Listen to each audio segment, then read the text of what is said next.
Hello दोस्तों, नमस्ते नमस्कार। Welcome to Triple A Bright Academy में फिर से प्यारे बच्चे दिल से हार्दिक स्वागत है। और जैसा फिर से आपको पता है, हमारी सीरीज़ चल रही है प्रैक्टिस सेट सीरीज़, जिसमें लास्ट वीडियो के अंदर मैंने आप लोगों से 10 क्वेश्चन आपसे डिस्कस किए थे।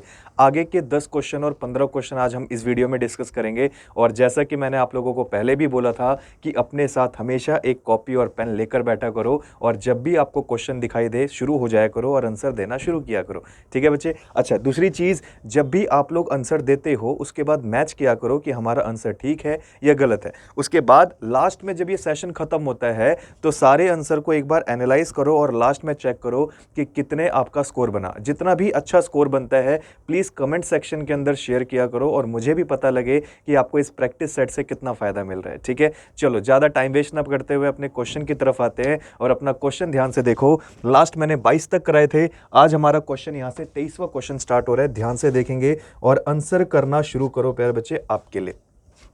क्वेश्चन कहता है, which of the following state does not share its boundary with Bangladesh, यानी निम्नलिखित राज्यों में से किसकी सीमा बांग्लादेश से नहीं मिलती। आपके सामने 4 ऑप्शन दिखाई दे रहे होंगे, ध्यान से देखो। क्या मेघालय के साथ बांग्लादेश की बाउंड्री नहीं मिलती? क्या त्रिपुरा के साथ मैच नहीं करती प्यारे बच्चे? क्या मणिपुर के साथ मैच नहीं करती? या मिजोरम के साथ? अच्छा, अगर हम लोग इस क्वेश्चन को ध्यान से समझे तो इसमें अगर आप बोलोगे तो बांग्लादेश के साथ इनमें से किसकी सीमा है जो मैच नहीं करती, तो सीधा आंसर देना सर मणिपुर। ऐसा कौन सा स्टेट है जिसकी सीमा मैच नहीं करती बांग्लादेश के साथ? तो आंसर क्या देंगे सर? मणिपुर इसका आंसर होगा। लेकिन कैसे होगा वो भी समझते हैं, लेकिन सबसे पहले थोड़ा सा जानकारी ले लेते हैं किसकी प्यारे बच्चे? बांग्लादेश की। आप लोगों के सामने एक वर्ड दिखाई दे रहा होगा, बांग्लादेश, यानी एक तरीके की क्या है सर? ये अब एक कंट्री बन चुकी है। बोला जाए बांग्लादेश के साथ इंडिया की कितनी बाउंड्री लगती है भाई? भारत की कितनी बाउंड्री लगती है आपके बांग्लादेश के साथ? या इंडिया कह सकते हो कि बांग्लादेश इंडिया के साथ कितनी किलोमीटर की बाउंड्री शेयर करता है? तो आंसर देना सर 4096.6 किलोमीटर की बाउंड्री शेयर करेगा। पूछा जाए कि जो बांग्लादेश है सर, क्या बांग्लादेश जो है, अगर हम बात करते हैं तो बांग्लादेश के अंदर अगर कभी पूछा जाए कि कौन सी रिवर है जिसे पद्मा कहा जाता है, तो आप बोलेंगे सर पद्मा नाम के नाम से, पद्मा के नाम से कहते हैं गंगा नदी को। गंगा नदी को इसी स्टेट में किस नाम से जाना जाता है? तो बोलना प्यारे बच्चे, बांग्लादेश में ही गंगा को किस नाम से जाना जाएगा? तो बोल देना सर इसे पद्मा के नाम से जाना जाता है। कोई दिक्कत? आगे बढ़ते हैं, इसके बारे में कुछ और फैक्चुअल पॉइंट्स के बारे में डिस्कस करेंगे। अच्छा, बोला जाए कि सर बांग्लादेश इकलौता ऐसा देश है जिसकी सबसे लंबी बाउंड्री हमारे इंडिया के साथ लगती है। क्या बोलोगे? सबसे लंबी बाउंड्री हमारे इंडिया के साथ लगती है। सबसे लॉन्गेस्ट बाउंड्री कौन शेयर करता है हमारे इंडिया के साथ? तो आंसर देना सर वो शेयर करता है बांग्लादेश। पूछा जाए सबसे कम बाउंड्री कौन शेयर करता है? सबसे कम बाउंड्री कौन शेयर करेगा हमारे इंडिया के साथ? तो वो एक ही देश है, वो है अफगानिस्तान। कौन है प्यारे बच्चे? अफगानिस्तान है ऐसा देश जो हमारे इंडिया के साथ सिर्फ कितने किलोमीटर की बाउंड्री शेयर करता है? तो आंसर देंगे 106 किलोमीटर की बाउंड्री शेयर करता है। कितना? 106 किलोमीटर की बाउंड्री सिर्फ कौन शेयर करता है? अफगानिस्तान शेयर करेगा। इसके बारे में भी समझते हुए चलेंगे। अच्छा, दूसरी चीज़, बांग्लादेश से जुड़े कुछ फैक्ट्स के बारे में समझते हैं। जैसे कि बांग्लादेश के बारे में अगर मैं बात करता हूँ, आप लोगों ने कई बार सुना होगा हमारे और बांग्लादेश के बीच में, बांग्लादेश और भारत के बीच में एक डिस्प्यूट लाइन भी है, जिसका नाम क्या बोलते हो आप लोग प्यारे बच्चे? रेड क्लिफ लाइन के नाम से जानते हैं। किस नाम से जानते हो? रेड क्लिफ लाइन के नाम से इसे जाना जाता है। दूसरी चीज, बांग्लादेश के बारे में अगर बात की जाए, हमारे और बांग्लादेश के बीच में एक डिस्प्यूट ये कह सकते हो, एक क्या है सर? एक ट्रीटी भी है जिसे 3 बीघा कॉरिडोर कहते हैं। 3 बीघा कॉरिडोर जो है ये किस देश के साथ हमारे इंडिया का जुड़ा हुआ है? तो 3 बीघा कॉरिडोर क्या बताओगे प्यारे बच्चे? ये किनके बीच में है एक विवाद? तो बोलना सर ये 3 बीघा कॉरिडोर जो है ये बांग्लादेश और इंडिया के बीच में है। किसके बीच में? बांग्लादेश प्लस इंडिया के बीच में है 3 बीघा कॉरिडोर। पूछा जाए कौन से अमेंडमेंट एक्ट के अंदर बांग्लादेश को करीबन 111 गांव भारत ने सौंपे थे? वो कौन सा अमेंडमेंट एक्ट था जिसमें बांग्लादेश को 111 गांव भारत ने सौंपे? वो कौन सा गांव है? सो कौन सा अमेंडमेंट एक्ट है? तो बोलना सर एक अमेंडमेंट एक्ट हुआ था 100th कॉन्स्टिट्यूशनल अमेंडमेंट एक्ट, जो कि ऑर्गेनाइज किया गया कब सर? 2015 में। और इसी आपके 2015 के अंदर 100th कॉन्स्टिट्यूशनल अमेंडमेंट एक्ट के जरिए बोला गया था कि ये किस चीज़ के रिगार्डिंग था सर? ये लैंड रिफॉर्म्स के रिगार्डिंग था, या कह सकते हो लैंड कंजर्वेशन के लिए था, जिसे आप लोग हिंदी में बोल सकते हो क्या, भूमि संरक्षण। ये भूमि संरक्षण के लिए लाया गया था कौन सा अधिनियम, तो बोलना सर एक एक्ट लाया गया था जिसका नाम था 100th कॉन्स्टिट्यूशनल अमेंडमेंट एक्ट 2015। और इसके ज़रिए इंडिया ने कितने गांव सौंपे थे सर, इंडिया ने अपने 111 गांव किसको सौंप दिए, तो आंसर दे देना सर बांग्लादेश को। एक डिस्प्यूटेड भी हुआ था, ये कब हुआ, 2015 का एक डिस्प्यूट माना गया। अच्छा, दूसरी चीज़ बांग्लादेश से रिलेटेड एक और चीज़ क्या जुड़ी है, तो आप बोलेंगे सर जो बांग्लादेश है, मैंने बताया आपका जो बांग्लादेश जो होता है सर, ये इकलौता ऐसा आपका कौन सा एक तरीके का कंट्री है जो कि 1971 में क्या करता है सर, इसे पूर्ण रूप से क्या मिला सर, पूर्ण रूप का मतलब होता है कंप्लीटली इसे कंट्री का दर्जा दिया गया था। आखिर ऐसा क्या हुआ था सर, बांग्लादेश कब बना भारत से अलग होकर, 1971 में बांग्लादेश का निर्माण होता है। और कहते हैं ये विवाद का कारण इस वजह से था, आपको पता होना चाहिए उस समय बांग्लादेश एक ऐसा राज्य, कह सकते हो ऐसा देश माना जाता था जो पूरी तरीके से इंडिया के कंजर्वेशन में था। लेकिन कहते हैं कि पाकिस्तान पूरा प्रेशराइज कर रहा था बांग्लादेश को पूरी तरीके से अपनी तरफ खींचने में। कहते हैं कि हमारा और एक तरीके से किसका, इंडिया और पाक एक वॉर भी हुआ था किस समय सर, इस टाइम पीरियड के अकॉर्डिंग भी बताया जाता है, जिसके अकॉर्डिंग हमने बांग्लादेश को पूरी तरीके से क्या करा लिया सर, आज़ाद करवाया और एक नए कंट्री का दर्जा दिया गया था किसको, बांग्लादेश को। कोई दिक्कत। अच्छा, दूसरी चीज़ अगर पूछी जाए यहाँ से एक चीज़ और बनती है, वो समझ लो। अगर आप लोगों से कभी पूछा जाए कि हमारे इंडिया के साथ, भारत के साथ कितने ऐसे देश हैं जो अपना बाउंड्री शेयर करते हैं, कितने ऐसे देश हैं जो अपनी लैंड बाउंड्री शेयर करते हैं। लैंड बाउंड्री बोले तो भूमि कह सकते हो क्या सर, भूमि एक तरीके से सीमा शेयर करते हैं, भूमि सीमा शेयर करते हैं। लैंड बाउंड्री तो कैसे याद करोगे सर, इसकी एक ट्रिक याद रखना। ऐसे कितने आपके ऐसे देश हैं जो इंडिया के साथ अपना क्या करते हैं सर, आपका कह सकते हो बाउंड्री शेयर करते हैं। तो इसको याद करने के ट्रिक क्या बोलोगे, बचपन में क्या बोलोगे, बचपन में एमबीए किया, क्या बोलेंगे सर, बचपन में एमबीए किया। बचपन का मतलब बी फॉर बांग्लादेश बोलना, बी फॉर बांग्लादेश कहोगे सर, सी फॉर कहना चाइना है, पी फॉर क्या बनेगा सर, पाकिस्तान, एन फॉर बनेगा सर आपका नेपाल, बोला जाए एम फॉर क्या है सर, म्यांमार है। और अगर पूछा जाए आपसे सर बी फॉर क्या होगा, भूटान होगा। और अगर ए से बोला जाए तो बोलना अफ़गानिस्तान। क्या बोलोगे प्यारे बच्चे, अफ़गानिस्तान है। पूछा जाए कि बांग्लादेश सबसे ज़्यादा क्या है सर, इंडिया के साथ अपनी बाउंड्री शेयर करता है, सबसे ज़्यादा कौन शेयर करेगा, बोलना बांग्लादेश। और सबसे कम कौन करेगा सर, तो बोल देना सर वो सिर्फ कौन करता है, सबसे कम करने वाला राज्य आपका जो देश है वो है अफ़गानिस्तान। कोई दिक्कत, बहुत बढ़िया। एक बार नज़र मार लेते हैं इस क्वेश्चन पे जो मैंने आप लोगों से बोला था। क्वेश्चन आप लोगों से क्या बोला गया था सर, ध्यान से देखो, आपके सामने दिखाई दे रहा होगा क्वेश्चन कौन सा था, ये रहा। निम्नलिखित राज्यों में से किसकी सीमा बांग्लादेश से नहीं मिलती। आपका आंसर था सर, इसका राइट आंसर था मणिपुर। एक बार ज़रा मैप पे गौर करते हैं, क्या ये बात सही है या गलत है, इसको देखने के लिए आगे बढ़ते हैं और यहाँ पर आपको वो चीज़ दिखाई देगी। देखो ध्यान से, ये मैप के अंदर आपको बांग्लादेश दिखाई दे रहा होगा, ये रहा जो मैं आपको हाईलाइट करता जा रहा हूँ। ये कौन है सर, ये बांग्लादेश है जिसे मैं हाईलाइट करता जा रहा हूँ। ध्यान से देखना, आपको वीडियो में क्लियर दिखाई दे रहा होगा। और इसी जगह पर ये पूरा बांग्लादेश यहाँ तक जाकर क्या हो जाता है सर, ख़त्म। ठीक है जी, ये पूरा एरिया क्या है, बांग्लादेश का है। अगर मैं बात करूं किस चीज़ के बारे में, ध्यान से इधर की तरफ नज़र मारोगे तो ये आपका मेघालय है। क्या है सर, मेघालय तो टच कर रहा है, इसका मतलब बांग्लादेश से। आप देखो ध्यान से, त्रिपुरा भी पूरा टच कर रहा है, ये जुड़ा हुआ। इधर आपका मिजोरम पड़ जाता है सर, ये मिजोरम भी है जो आपका हल्का सा देखो नीचे से टच कर रहा है आपका, क्या सर, मिजोरम भी टच कर रहा है किसे, बांग्लादेश को। पर मणिपुर ऐसा राज्य है जो पूरी तरीके से अलग है, ये असम और आपका मिजोरम के साथ टच कर रहा है और नागालैंड के साथ टच कर रहा है। किसके साथ सर, असम किसके कह सकते हो, मणिपुर किसके साथ टच कर रहा है, असम के साथ टच कर रहा है, मिजोरम के साथ और नागालैंड के साथ टच कर रहा है। बहुत बच्चे बहुत ज़्यादा क्या होते हैं सर, इस वाले एरिया में कंफ्यूज होते हैं। कभी क्वेश्चन आप लोगों से पूछा जाए कि बताइए असम के साथ कितने राज्य अपने साथ टच करते हैं, असम के साथ कितने राज्य हैं जो एक तरीके से क्या करते हैं सर, बाउंड्री शेयर करते हैं। ठीक है जी, असम के साथ मैं अगर इस तरफ से देखने की कोशिश करता हूं, ध्यान से देखो, इस तरफ की बात कर रहा हूं मैं, इस तरफ की साइड में जिसे आप लोग कह सकते हो बिल्कुल नॉर्थ ईस्ट वाला इलाका जो है, वो कितने ऐसे स्टेट्स हैं जो असम के साथ बाउंड्री शेयर करते हैं। इधर की मैं बात नहीं करूंगा, मैं बिल्कुल कॉर्नर की बात कर रहा हूं, ध्यान से देखना। इसके अकॉर्डिंग अगर आपसे पूछा जाए तो बोलना सर अरुणाचल प्रदेश करता है, नागालैंड करता है, मणिपुर करता है और मिजोरम करता है इस साइड से। अब इसे याद कैसे करोगे, बोलना सर अरुण को क्या मिली सर? अरुण को मिली नागमणि। क्या बोलोगे? अरुण को क्या मिली? तो यहाँ से आइडिया लगा लेना सर, ए से क्या लिख लेना सर? अरुण को क्या मिली सर? अरुण को मिली नाग, और मणि से याद रख लेना नागमणि। और उसके तो क्या हो गए सर? उसके तो हो गए मजे।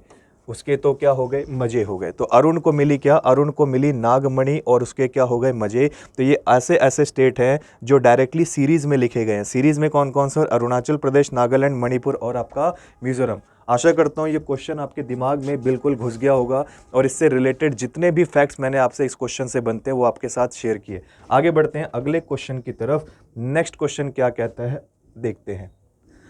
अगला क्वेश्चन है, निम्नलिखित में से किस राज्य की सीमा बांग्लादेश और म्यांमार से लगी हुई है? इनमें से कौन सा स्टेट है जो बांग्लादेश और म्यांमार दोनों के साथ अपनी बाउंड्री साझा करता है भाई?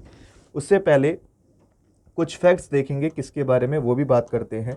लेकिन पहले ये जानते हैं कि बांग्लादेश और म्यांमार के साथ ऐसा कौन सा स्टेट है जो पूरी तरीके से अपनी बाउंड्री शेयर करता है। एक बार फटाफट आंसर करेंगे प्यारे बच्चे। आपके सामने क्वेश्चन दिया गया है, ध्यान से देखो और आंसर बताओ क्या होगा। क्या होगा इसका आंसर? फटाफट करेंगे।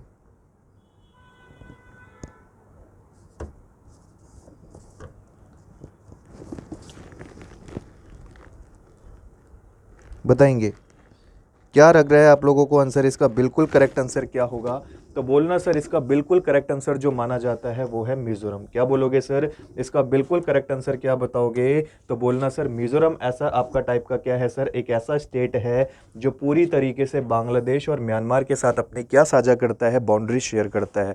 कोई दिक्कत? ये दिमाग में रखना है। अब बात यहाँ पर मैंने बांग्लादेश की तो आपको पिछले क्वेश्चन में बता दी। इसमें जानते हैं थोड़ा सा म्यांमार के बारे में। किसके बारे में समझते हैं सर? म्यांमार के बारे में जानते हैं। म्यांमार के बारे में पहली चीज़ क्या है सर? म्यांमार कब बना? तो बोलना सर 1893 में बना सर। कब? 1893 में आपका म्यांमार बनकर तैयार हुआ था। अगर आपसे पूछा जाए सर, सॉरी गड़बड़ हो गई यहाँ पर। 1893 में आपका अफगानिस्तान बनता है, म्यांमार बनता है कब? बोलना 1937 में। कब बनेगा सर? 1937 में बनेगा। पूछा जाए कौन से एक्ट से बना? तो बोलना सर 1935 के एक्ट से बनाया गया था। गवर्नमेंट एक तरीके का एक्ट आया था 1935 एक्ट, उसी से म्यांमार क्या हुआ सर? अलग होकर एक नए राज्य, नए देश के रूप में पूरी तरीके से बनेगा, जिसका नाम क्या होगा प्यारे बच्चे? म्यांमार। कहते हैं म्यांमार का पुराना नाम क्या था? तो कहते हैं प्यारे बच्चे बर्मा था। क्या था? बर्मा। इसको पुराने नाम से भी जाना जाता था। ठीक है जी। इसकी कैपिटल भी ऐसे तरीके से मानी जाती थी, बर्मा। आगे बढ़े। म्यांमार के बारे में एक और चीज़ दिमाग में नोट करेंगे प्यारे बच्चे। एक तो पूछा जाए कौन से, अगर पूछा जाए कि सर ये कितनी बाउंड्री शेयर करता है भारत के साथ, ये कितनी बाउंड्री शेयर करता है हमारे इंडिया के साथ, इंडिया के साथ कितने किलोमीटर की बाउंड्री शेयर करेगा? तो आंसर देना सर ये 1643 किलोमीटर की बाउंड्री शेयर करता है भारत के साथ। कितनी सर? 1643 किलोमीटर की बाउंड्री शेयर करेगा कौन सर? तो सीधा आंसर देंगे म्यांमार आपका शेयर करता है। अगर पूछा जाए कि नॉर्मल बेसिस पे पूछा जाए कि सर जो बांग्लादेश है, बांग्लादेश जो है ये भारत के साथ कितनी किलोमीटर की बाउंड्री शेयर करता है? तो मैंने पिछले क्वेश्चन में बताया था 4096.6 किलोमीटर की बाउंड्री शेयर करता है। और बांग्लादेश और इंडिया के बीच में ना एक डिस्प्यूट लाइन भी है। उस डिस्प्यूट लाइन का नाम क्या है सर? तो बोलना सर उस डिस्प्यूट लाइन का नाम है रेड क्लिफ लाइन। क्या बोलोगे? रेड क्लिफ लाइन है। और इसको पूरी तरीके से किसने डिस्प्यूट लाइन के फॉर्म में एक तरीके से दर्जा दिया? उस बंदे का नाम सीरियल रेड क्लिफ था, जिसने रेड क्लिफ लाइन को क्या किया सर? भारत और पाकिस्तान और भारत और बांग्लादेश के बीच में क्रिएट किया। ठीक है जी, कोई दिक्कत? चलिए बहुत बढ़िया। ये क्वेश्चन के बारे में सभी को आइडिया लग चुका होगा। मिजोरम वन ऑफ द एक ऐसा स्टेट है जो बांग्लादेश और म्यांमार के साथ अपनी बाउंड्री शेयर करता है। कौन करता है सर? मिजोरम एक ऐसा स्टेट है जो बांग्लादेश और आपका म्यांमार के साथ बाउंड्री शेयर करता है। आगे बढ़ते हैं अगले क्वेश्चन की तरफ। ठीक है जी, अगले क्वेश्चन की तरफ। अच्छा, एक फैक्ट और समझ लेते हैं इसके अंदर, एक फैक्ट और समझते हैं, ध्यान से समझो। अगर आपसे बोला जाए कि सर भारत कैसा राज्य, कैसा देश था पहले, तो पहले हम भारत को अपना एक नॉर्मल भारत नहीं कहते थे, इंडिया को पहले प्यारे बच्चे अखंड भारत कहा जाता था। अखंड भारत का मतलब समझते हो? भारत पहले ऐसे नहीं था। भारत कई सारे देशों से मिलकर बना हुआ था। कहते हैं कि इसका सबसे बड़ा अच्छा एक तरीके का देश एक तो ये भी था जिसे आप पाकिस्तान कहते हो, ये भी भारत से जुड़ा हुआ था 1947 से पहले। एक देश आपका हल्का सा बाउंड्री शेयर करता है ऊपर की तरफ, जिसे आप जानते हैं अफगानिस्तान, ये भी भारत का क्या था सर, सपोर्टर था, भारत से जुड़ा था। इधर आपका कौन सा है सर, आपका इधर मानते हो म्यांमार है, इधर आपका बांग्लादेश है, ये सब भारत के साथ जुड़े थे। जब ये जुड़े थे ना सब एक दूसरे के साथ, तब इसे अखंड भारत का दर्जा दिया जाता था। क्या बोलते थे? अखंड। अखंड का मतलब होता है अनडिवाइडेड इंडिया, यानी ऐसा भारत जो अभी तक टूटा नहीं है। लेकिन सबसे पहले जब ये अफगानिस्तान जवान हो गया, बड़ा हो गया, तो कहता है भारत से अलग होना चाहता हूं, अब अपने पैरों पे खड़ा होना चाहता हूं। तब भाई साहब ने 1893 में भारत से अलग होने का फैसला लिया और भारत से अलग होकर एक नया देश बना जिसका नाम पड़ा अफगानिस्तान। क्या पड़ा प्यारे बच्चे? अफगानिस्तान। अफगानिस्तान किससे अलग हुआ सर? भारत से अलग हुआ। तो पक्का इसके बीच में भी एक क्या होगी? डिस्प्यूट लाइन होगी। उस डिस्प्यूट लाइन का नाम क्या बोलोगे? Durand line. क्या बोलना? डूरंड लाइन है भारत और किसके बीच में? अफगानिस्तान के बीच में। दूसरा देश कौन आया जो अलग होने की डिमांड उठाने लगा? तो म्यांमार आ गया। म्यांमार कहता है जी मैं भी हो गया जवान, अब अलग होना चाहता हूँ, अपने पैरों पे खड़ा होना चाहता हूँ, बीवी बच्चे अलग रखना चाहता हूँ, तो इसी चक्कर में मैं भी अब इस घर से अलग होना चाहता हूँ। बंटवारा मांगने लग गए। तो अब बंटवारा मांगने लग गए तो 1935 में गवर्नमेंट ऑफ इंडिया एक्ट आया, जो कि 1937 में बोला ठीक है तू अब अलग ही हो जा, ज़्यादा बढ़िया है, हमारे साथ ना ही रहे तो ज़्यादा बढ़िया है, अलग हो जा हमसे। तो म्यांमार को भी अलग कर दिया गया। उसके बाद फिर जवान होना शुरू हो गया। कौन? पाकिस्तान। कहता है आवाज़ उठाई जाए, हम भी अलग होंगे। 47 में कौन अलग होने की डिमांड उठाने बैठ गया? पाकिस्तान। पाकिस्तान कहता है हम भी अलग होना चाहते हैं, ये भी हट गया। उसके बाद आया कौन सर? 1971 में। इसको तो हमने अपनी मर्ज़ी से अलग किया। ये भाई साहब कौन थे? ये भाई साहब थे बांग्लादेश। क्या बोलोगे? बांग्लादेश थे, जिन्होंने 1971 में एक नए स्टेट या नए देश के रूप में दर्जा लिया। कहते हैं कि कितने टुकड़े हो गए भारत के? टोटल 4 टुकड़े हो गए भारत के, और चारों टुकड़े अलग अलग हो गए और ये नए देश के रूप में क्या हो गए सर? उभरने शुरू हो गए। कोई दिक्कत? ये दिमाग में रखेंगे। आगे बढ़े, ये दिमाग में रखना है। ठीक है जी, आगे बढ़ते हैं अगले क्वेश्चन पे। अगला क्वेश्चन है, भारत में योजना के आरंभ में किसी भी पंचवर्षीय योजना में अन्नाच्छादित कुल वर्षों की संख्या क्या है? अन्नाच्छादित का मतलब होता है, इतना ज़्यादा डीप वर्ड हो गया है, इसको हिंदी इंग्लिश में समझना चाहो तो बोलना अनकवर्ड की बात कर रहा है। किसके बारे में? अनकवर्ड। कहता है the total number of year uncovered in any 5 year plan since the beginning of the plan in India. कहना चाहता है कि ऐसा कौन सा 5 ईयर प्लान था जिसे पूरी तरीके से वो एग्जीक्यूट नहीं कर पाया अच्छे से, और ये पूरी तरीके से ऐसे कितने टोटल 5 ईयर प्लान थे जो अपने टाइम पीरियड में एग्जीक्यूट ही नहीं हो पाया। एग्जीक्यूट का मतलब होता है कंप्लीट नहीं कर पाए अपने आप को, जिसमें इनमें कुछ ना कुछ अधूरा रह पाया। वो कितने टाइप के ऐसे कितने 5 ईयर प्लान थे वो पूछ रहा है। क्या ऐसे 5 ईयर प्लान 6 थे, 7 थे, 5 थे या 3 थे? तो आंसर क्या देना सर? ना ही 6 था, ना ही 5 था, ना ही 3 था। आंसर क्या दोगे? आंसर देना सर 7 थे ऐसे टोटल 5 ईयर प्लान जो पूरी तरीके से अनकवर्ड माने गए। वो 7 प्लान कौन थे? तो ध्यान से देखना सर, अगर हम अनकवर्ड प्लान की बात करते हैं, किसके बारे में प्यारे बच्चे? अनकवर्ड 5 ईयर प्लान की बात करते हैं, जो पूरी तरीके से क्या हो गए सर? कंप्लीटली एग्जीक्यूट नहीं हो पाए। वो कौन कौन से होंगे? तो बोलना सर पहला वाला तो एग्जीक्यूट नहीं हुआ, वो हुआ था आपका कौन सा? तो आंसर देना सर 1966 से लेकर, क्या बोलेंगे, 1966 से लेकर 1969 तक, यानी 3 साल, यानी कि ये जो थे ये एग्जीक्यूट नहीं हुए। यानी 3 5 ईयर प्लान तो ऐसे हो गए जो आपके ये एग्जीक्यूट नहीं हुए। उसके बाद आपका आता है रोलिंग प्लान वाला। रोलिंग प्लान 1978 से लेकर 80 तक, यानी 2 5 ईयर प्लान तो ये हो गए जो एग्जीक्यूट नहीं हुए। और तीसरा आया प्यारे बच्चे 1990 से लेकर 1992 तक, यानी 2 साल ये भी थे आपके जो एग्जीक्यूट नहीं हुए। पूछा जाए कैसे बताओगे सर? आपको पता होगा 1966 से लेकर 67 तक 1 साल, यानी कि एक 5 ईयर प्लान हुआ। 1967 से लेकर 68 आपका दूसरा 5 ईयर प्लान। उसके बाद 1968 से लेकर आपका क्या बोलोगे, 1969 कौन सा हुआ? तो बोलना सर तीसरा 5 ईयर प्लान। उसके बाद जब इसकी बात आती है तो 1978 से लेकर 79 होगा, और 1979 से लेकर आपका 80 होगा। यानी 2 5 ईयर प्लान ये हो गए, 3 5 ईयर प्लान ये हो गए, उसके बाद जब अगर हम 1990 की बात करें तो 1990 से लेकर 91 वाला 5 ईयर प्लान ये नहीं एग्जीक्यूट हो पाया, 1991 से लेकर 92 वाला 5 ईयर प्लान ये एग्जीक्यूट नहीं हो पाया, 2 ये रह गए। तो कितने हो गए प्यारे बच्चे, 3 इधर 2 इधर और 2 इधर, 3 2 5 प्लस 2 कितने हो गए 7, यानी टोटल 7 ऐसे 5 ईयर प्लान थे जो अनकवर्ड रह गए, जो एग्जीक्यूट होने में पूरी तरीके से पॉसिबल नहीं हो पाए। अच्छा, दूसरी चीज़ अगर पूछी जाए आखिर रीज़न क्या था, तो आपको पता होना चाहिए। यहाँ का सबसे बड़ा रीज़न था सर इंडो पाक वॉर, यानी कि हमारी क्या हो चुकी थी सर, पाकिस्तान के साथ झड़प हो गई।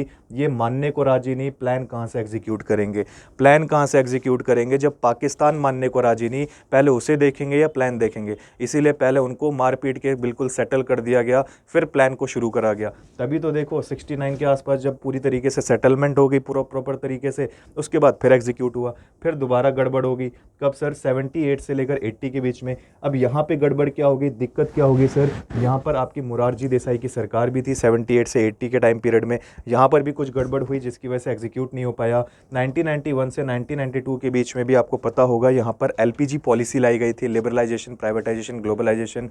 इकोनॉमिकल कंडीशन इतनी वीक हो चुकी थी कि प्लान एग्जीक्यूट होने में बड़ी प्रॉब्लम थी, इसलिए ये भी प्यारे बच्चे क्या हो गया, फेल हो गया। कोई दिक्कत, ये याद रखना। आंसर क्या दोगे, आंसर दे देना सर, टोटल होगा 7। आगे बढ़ते हैं नेक्स्ट की तरफ।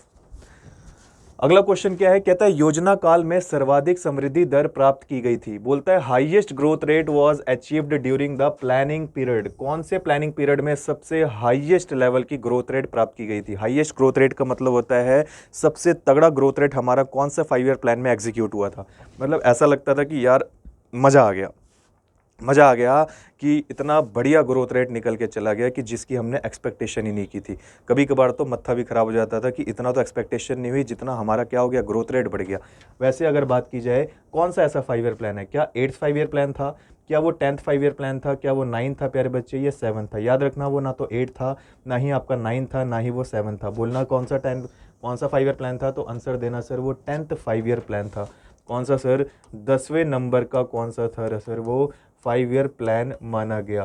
कहते हैं कि सर इस 10th 5 ईयर प्लान के अंदर हमने जो ग्रोथ रेट रखा था ना, ग्रोथ रेट जो रखा था वो एक्चुअल में 8% का रखा था, लेकिन हमने अचीव कितना किया, हमने अचीव कितना किया, कि हमारा जो टारगेट था वो कितना था प्यारे बच्चे, वो था 8% का, लेकिन हमने अचीव कर लिया कितना, 7.6%। यानी कि ग्रोथ रेट हमने क्या कर लिया सर, लगभग 75% से ज़्यादा अचीव कर लिया था। तो बहुत बढ़िया जो 5 ईयर प्लान बना गया वो 10th 5 ईयर। इन 4 ऑप्शन के हिसाब से देखा जाए तो बढ़िया कौन सा था इन चारों में से, 10th 5 ईयर प्लान पॉलिसी थी, जिसमें ग्रोथ रेट हमारा 8% का और अचीव कितना किया, 7.6%। अच्छा, पूछा जाए इससे भी बढ़िया कौन सा था, 10th 5 ईयर प्लान से भी बढ़िया कौन सा था, तो आंसर देना सर सबसे पहला वाला, फर्स्ट 5 ईयर प्लान था, जो कि आपका 1951 से लेकर 56 तक चला था। ये सबसे पहला जो 5 ईयर प्लान था, इसका भी ग्रोथ रेट हमारा कुछ अलग था। कहते हैं कि हमने इसमें जो ग्रोथ रेट रखा था ना, हमने इसमें जो प्यारे बच्चे ग्रोथ रेट रखा था वो अप्रॉक्सीमेटली टारगेट था हमारा कितना, हमारा था 2.1% का। कितना प्यारे बच्चे, 2.1% का, लेकिन अचीव कर लिया कितना हमने इसमें, अचीव कर लिया कितना, तो बोलना सर 3.6%। कितना अचीव किया, 3.6%। मतलब 100% से भी ज़्यादा ले गए ग्रोथ रेट में, 100% से भी ज़्यादा ग्रोथ रेट खींच के लेके चले गए पहले 5 ईयर प्लान के अंदर। और पूछा जाए सबसे बेकार यानी कि अनसक्सेस 5 ईयर प्लान कौन सा माना गया प्यारे बच्चे, अनसक्सेसफुल 5 ईयर प्लान कौन सा था जो एग्जीक्यूट ही नहीं हो पाया अच्छे से, तो वो था आपका 1966 से बीच में, 1966 से लेकर 67-69 के बीच का, ये हमारा अनसक्सेसफुल क्या माना गया 5 ईयर प्लान। क्योंकि ये अचीव इसलिए नहीं हो पाया क्योंकि इस समय हम लोग ज़्यादा कहाँ बिजी थे, इंडो पाक वॉर में थे, इंडो पाक वॉर में थे, जो कि अचीव अच्छा खासा नहीं हो पाया। यहाँ का ग्रोथ रेट बहुत ज़्यादा गिर गया था हमारा। क्या था सर, ग्रोथ रेट बहुत ज़्यादा गिर गया था। नोट करेंगे इसको, जो इंपॉर्टेंट फैक्ट लिखवाए जाते हैं बोर्ड पे वो सारी चीज़ें आपके एग्जामिनेशन के पॉइंट ऑफ व्यू से बहुत ज़रूरी है प्यारे बच्चे। जितने बच्चे स्टेट गवर्नमेंट की और आपको सेंट्रल गवर्नमेंट की तैयारी कर रहे हो, उन सभी के लिए इंपॉर्टेंट क्वेश्चंस हैं ये, आपके लिए सभी के लिए इंपॉर्टेंट क्वेश्चंस हैं, ये याद रखेंगे। ठीक है जी, नोट कर लो इस चीज़ को। ठीक है जी। ये दिमाग में रखेंगे। अच्छा, पूछा जाए कौन से नंबर का था, तो बोलना सर ये थर्ड 5 ईयर प्लान था, जिसकी वजह से हमारा ग्रोथ रेट काफ़ी डाउन हो गया।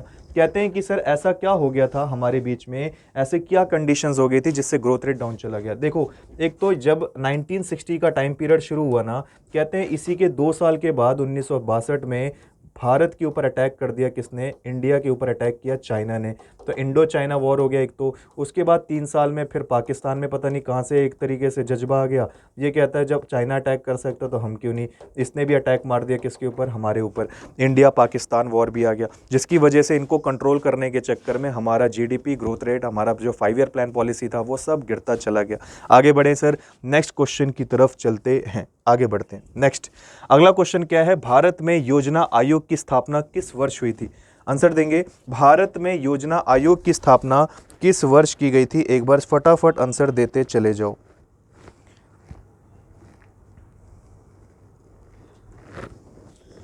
भारत में योजना आयोग की स्थापना किस वर्ष हुई थी, in which year the planning commission is established. पूछा जाता है योजना आयोग के बारे में। देखो एक वर्ड आ रहा है योजना आयोग, इसी को बोलते हो आप लोग प्लानिंग कमीशन। बोला जाए कब स्थापना हुई, तो 47 में तो इंडिपेंडेंस बिल भारत आज़ाद हो रहा था, 49 में तो हमारा कॉन्स्टिट्यूशन बनकर तैयार हुआ, 50 एक ऐसा दिन है या 50 एक ऐसा टर्म है जिस दिन हमारा क्या बना सर, हमारा योजना आयोग की स्थापना हुई। देखो स्थापना में और शुरू होने में फ़र्क है। स्टार्टिंग कब की गई थी प्लानिंग कमीशन के अंदर, जो 5 ईयर प्लान लॉन्च किया गया था 51 में हुआ था, लेकिन 1950 के अंदर इसकी क्या हो गई थी सर, स्टैब्लिश्ड किया गया था 1950 के अंदर। पूछा जाए योजना आयोग की स्थापना कब की गई, तो बोलना सर योजना आयोग जो बना आपका, वो बना सर इसी तारीख को। कब बना सर, 1950 में स्टैब्लिश्ड किया गया था। आयोग की बात की जा रही है। अच्छा, पूछा जाता है कभी कभार, क्या पूछा जाएगा सर, कि आपका जो योजना आयोग है, बोला जाता है सर योजना आयोग को अभी हाल ही में दोबारा कौन सा नाम दिया गया, तो योजना आयोग का नाम बदल के अब नीति आयोग के नाम से जानते हैं। किस नाम से प्यारे बच्चे, नीति आयोग के नाम से। पहली बात, नीति आयोग कब बना ये जानते हैं, नीति आयोग बना 1 जनवरी 2015 को। क्या बोलोगे, 1 जनवरी 2015 को नीति आयोग का गठन हुआ। अच्छा, बताया जाता है नीति आयोग जो है प्यारे बच्चे, पहले तो मुझे इसका क्या बताएंगे, फुल फॉर्म बताओ, इसका क्या बताओ फुल फॉर्म, तो फुल फॉर्म क्या बताओगे, नेशनल इंस्टीट्यूट, क्या बोलेंगे, national institute for transforming India. National institute for transforming India, ये किसका फुल फॉर्म है, तो ये नीति का फुल फॉर्म है। क्या है, नीति का फुल फॉर्म है ट्रांसफॉर्मिंग ऑफ इंडिया, ये नीति का फुल फॉर्म माना जाता है। अच्छा, दूसरी बात, नीति आयोग के हमेशा चेयरपर्सन कौन होते हैं, यानी इसका हमेशा अध्यक्ष कौन होता है। क्या सर, इसके हमेशा अध्यक्ष कौन होता है, इसे प्रेसिडाइज कौन करता है, तो भारत के हमेशा कौन करते हैं, प्राइम मिनिस्टर करते हैं। कौन करते हैं प्यारे बच्चे, भारत के हमेशा, याद रखना, प्राइम मिनिस्टर इसको क्या करते हैं, प्रेसिडाइज करते हैं। कोई दिक्कत। अच्छा, दूसरी चीज़, अगर पूछा जाए कि जो योजना आयोग था ये कब बना, तो ये बना प्यारे बच्चे 15 मार्च 1950 को इसकी स्थापना हुई थी। 15 मार्च 1950 को बना। उस समय भी क्या था सर, उस समय भी अगर हम बात करते योजना आयोग को, उस समय इसके चेयरमैन कौन थे, तो उस समय भी चेयरमैन या उसके अध्यक्ष जो माने जाते हैं वो कौन प्रेसिडाइज करता है, तो हमेशा याद रखना भारत के पीएम। और उस समय भारत के पीएम आपको अच्छे से पता है पंडित नेहरू जी थे। कौन थे सर, पंडित नेहरू जी माने जाते हैं। अच्छा, कभी पूछा जाए कि सर उस समय आपके जो वाइस प्रेसिडेंट, या मान के चलो वाइस प्रेसिडेंट बोलो या वाइस चेयरमैन बोलो या उपाध्यक्ष बोल लो, हिंदी में क्या बोलना, उपाध्यक्ष बोलना। तब पूछा जाए उपाध्यक्ष कौन थे उस समय, तो उस समय उपाध्यक्ष थे इसके कौन, गुलजारी लाल नंदा। कौन थे सर, गुलजारी लाल नंदा थे। गुलजारी लाल नंदा जो थे सर, वो कौन माने जाते हैं, तो सीधा आंसर देना, वो उस समय के प्लानिंग कमीशन के क्या थे, उपाध्यक्ष थे। और चेयरमैन या उस समय के प्लानिंग कमीशन के अध्यक्ष कौन थे, उस समय पंडित जवाहरलाल नेहरू थे। उपाध्यक्ष पूछा जाए तो बोलना गुलजारी लाल नंदा थे। अच्छा, दूसरी चीज़, पूछा जाए कि सर लास्ट में योजना आयोग कब खत्म हुआ था, योजना आयोग खत्म हो गया 1 जनवरी 2015 को। और 1 जनवरी 2015 को जैसी योजना आयोग खत्म हुआ, उसका नाम बदल कर रखा गया नीति आयोग। इससे मतलब ये होगा सर, इस 1 जनवरी 2015 से पहले क्या था, वो योजना आयोग ही तो रहा होगा। अगर पूछा जाए लास्ट में जो योजना आयोग था, आखिरी वाला जो योजना आयोग था, उस समय आपके उपाध्यक्ष कौन थे, सबसे आखिरी उपाध्यक्ष कौन थे, तो आप आंसर क्या देंगे बताओ मुझे, आखिरी वाले उपाध्यक्ष का नाम क्या था। मुझे बताएंगे प्यारे बच्चे, आखिरी वाले उपाध्यक्ष का नाम क्या था जो अंतिम उपाध्यक्ष माने गए आपके योजना आयोग के। एग्जाम में कभी कभार लास्ट भी पूछ लेता है, बताओ लास्ट आपके कौन है सर, योजना आयोग यानी प्लानिंग कमीशन के लास्ट यानी अंतिम आपके उपाध्यक्ष कौन थे, तो बोलना सर वो थे मोंटेक सिंह अहलूवालिया। क्या बोलोगे, मोंटेक सिंह अहलूवालिया थे, मोंटेक सिंह अहलूवालिया माने जाते हैं। कभी पूछा जाए मोंटेक सिंह अहलूवालिया कौन थे, ये आपके लास्ट क्या माने गए सर, आपके उपाध्यक्ष माने गए, किस चीज़ के, प्लानिंग कमीशन के माने गए, किसके, प्लानिंग कमीशन के माने जाते हैं। कोई दिक्कत, ये कुछ इंपॉर्टेंट फैक्ट्स है जो इससे रिलेटेड है, लिख लेना प्यारे बच्चे। अगर पूछा जाए नीति आयोग कब बना, तो बोलना 1 जनवरी 2015 को। फुल फॉर्म क्या है, national institute for transforming India. Chairman हमेशा कौन होते हैं, तो बोलना प्राइम मिनिस्टर होते हैं, नरेंद्र मोदी हैं इस बार जी के। और पूछा जाए अभी इस बार के अध्यक्ष, या मान के चलो अध्यक्ष कभी पूछा जाए कौन है सर, आपके जो अध्यक्ष हैं, उपाध्यक्ष जो पूछा जाए वो पहले वाले के कौन थे, तो बोलना आपके कौन है, गुलजारी लाल नंदा है। इस बार के मुझे आप कमेंट सेक्शन में बताना इस बार के उपाध्यक्ष कौन है, ठीक है जी। इस बार के उपाध्यक्ष आपकी ड्यूटी है, आंसर दे देना कमेंट सेक्शन में। आगे बढ़ते हैं अगले क्वेश्चन में। अगला क्वेश्चन है, राष्ट्रीय विकास परिषद का गठन किस वर्ष हुआ था, in which year was the national development council form. पूछा जाए क्या 47 में हुआ, ना जी 52 में हुआ था, बताओ मुझे 47 में हुआ था या 52 में हुआ था। अच्छा 47 में हुआ था कि नहीं हुआ था, एक बार चेक करो कि हमारा जो नेशनल काउंसिल डेवलपमेंट है इसका एस्टेब्लिशमेंट कब किया गया था, फटाफट आंसर करेंगे, बताओ भाई। 1947 में तो नहीं हुआ, क्या 65 में हुआ, ना जी 66 में हुआ, ना जी। आंसर क्या देना सर, 1952 में हुआ था। नेशनल काउंसिल फॉर या नेशनल डेवलपमेंट काउंसिल का गठन कब किया गया, तो आंसर देना सर ये कब हुआ था, तारीख थी 6, क्या बोलोगे, तारीख थी 6 और सन था आपका कौन सा, 1952। बताओ मंथ कौन सा था, बताएंगे प्यारे बच्चे, मंथ कौन सा था जब इसका गठन किया गया, क्या बोलना, मंथ कौन सा था, क्या जनवरी था, नहीं, फरवरी था, नहीं, मार्च था, नहीं, अप्रैल, मई, जून, जुलाई, अगस्त था सर, कब था, अगस्त था, 6 अगस्त 1952। क्या बोलोगे, 6 अगस्त 1952 था इसका क्या, नेशनल डेवलपमेंट काउंसिल का क्या सर, गठन। अच्छा पूछा जाए इसको चेयर कौन करते हैं, इसको पूरी तरीके से मैनेजमेंट कौन करते हैं, इसके कौन चेयरमैन रहते हैं, हमेशा याद रखना इनके भी माने जाते हैं प्राइम मिनिस्टर। कौन है सर, प्राइम मिनिस्टर माने जाते हैं सर इनके भी। कोई दिक्कत, आगे बढ़ते हैं, नेक्स्ट पे आ जाओ। अगला क्वेश्चन क्या कहता है वो देखते हैं। अगला क्वेश्चन क्या कहता है, 28वां क्वेश्चन, कोशिश करिए आप लोगों के लिए, ये आप लोगों के लिए ठीक होगा, आप लोग इस पे बड़े गौर से देखना, ध्यान से और समझना इस क्वेश्चन को, ठीक है। अगले क्वेश्चन की तरफ बढ़ते हैं। अगला क्वेश्चन क्या है, अगला क्वेश्चन है, match list 1 with list 2 and select the correct answer using the code given below the list. कहता है सूची 1 को सूची 2 से सुमेलित कीजिए, यानी कि मिलान करना है आपको और आपको चेक करना है कि कौन किसके साथ सही बैठेगा और उसी के हिसाब से आपको बिल्कुल करेक्ट ऑप्शन को चूज करना है। देखो ध्यान से, एक लिस्ट 1 दी गई है आपके सामने, एक लिस्ट 2 दी गई है। लिस्ट 1 में ना कुछ यूनिट्स दी गई है, जैसे क्यूसेक हो गई, बाइट हो गई, रेक्टर हो गया, बार हो गया, और दूसरी जगह दी गई है कि ये किसकी यूनिट है, आपको ये बताना है।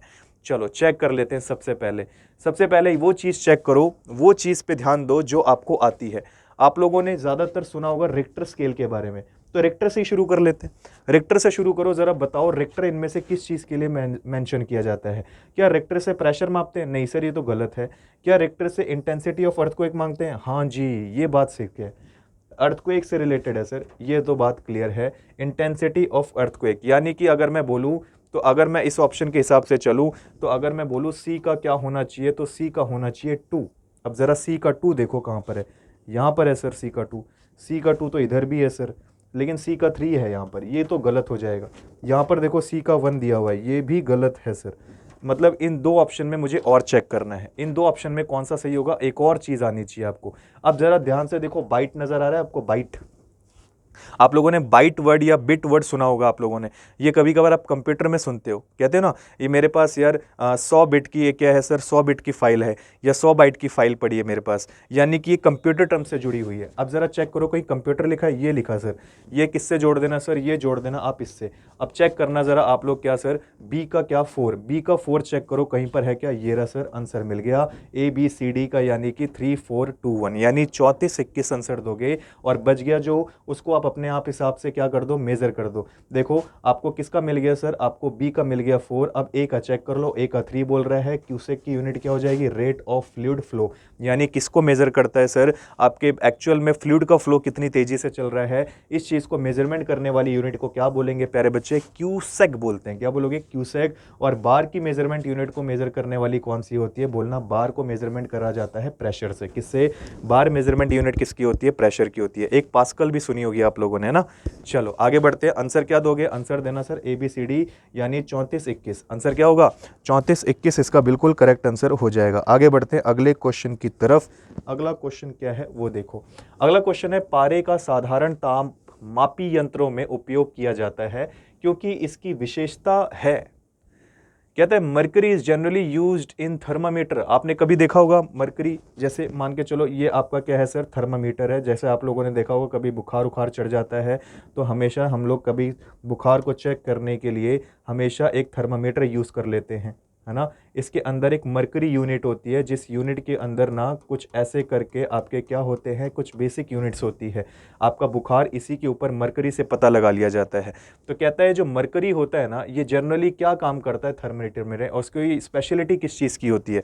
तो कहते हैं कि सर जो आपका मरकरी होता है ना जो थर्मामीटर में, वो कभी हाई डेंसिटी के लिए नहीं काम करता, ना ही वो कभी क्या करेगा सर, ना ही वो कभी फ्लूइडिटी के लिए काम करता है। वो करता है हाई कंडक्टिंग पावर के लिए काम। किसके लिए, हाई कंडक्टिंग पावर के लिए। जब भी उसको बॉडी में कोई फ्लक्चुएशन नज़र आती है या जब भी उसको बॉडी के अंदर देखा जाता है कि इसका टेम्परेचर काफ़ी हाई हो गया, तो उसकी पावर को कंडक्ट करने का काम कौन करता है, आपका पारा यानी कि मरकरी करता है। इसीलिए मरकरी की जब बात की जाती है ना, इसको हमेशा हम Hg से डिनोट करते हैं। इसकी यूनिट क्या होती है, तो बोलना सर इसकी यूनिट होती है क्या प्यारे बच्चे, Hg होती है। क्या बोलोगे, Hg इसकी यूनिट मानी जाती है। कभी पूछा जाए सर इसकी Hg यूनिट क्या होती है सर, मानी जाती है।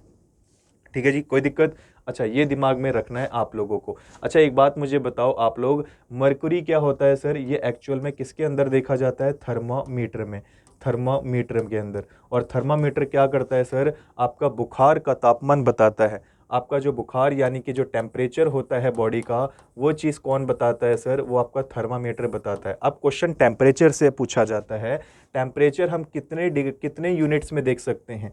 तो टेम्परेचर हम डिग्री सेल्सियस में भी देख सकते हैं, डिग्री फ़ारेनहाइट में भी देख सकते हैं और डिग्री केल्विन में भी देख सकते हैं। कैसे देखोगे वो बताते हैं। हम लोग आमतौर पे मानते हैं कि हमारे बॉडी का टेम्परेचर कितना होता है प्यारे बच्चे, 37 डिग्री सेल्सियस होता है। लेकिन किसी ने आपसे पूछ लिया कि हमारा जो नॉर्मल बॉडी टेम्परेचर है, अभी जैसे मेरा जो बॉडी टेम्परेचर होगा प्यारे बच्चे, नॉर्मल बॉडी टेम्परेचर वो सिर्फ 37 डिग्री सेल्सियस है। लेकिन अगर मैं देखना चाहता हूँ मेरा बॉडी टेम्परेचर नॉर्मल फ़ारेनहाइट में कितना होता है, तो कैसे निकालोगे। आपने देखा आज से ठीक 4 साल पहले एक बहुत खतरनाक बीमारी फैली थी, कोविड-19, है ना, कोरोना वायरस।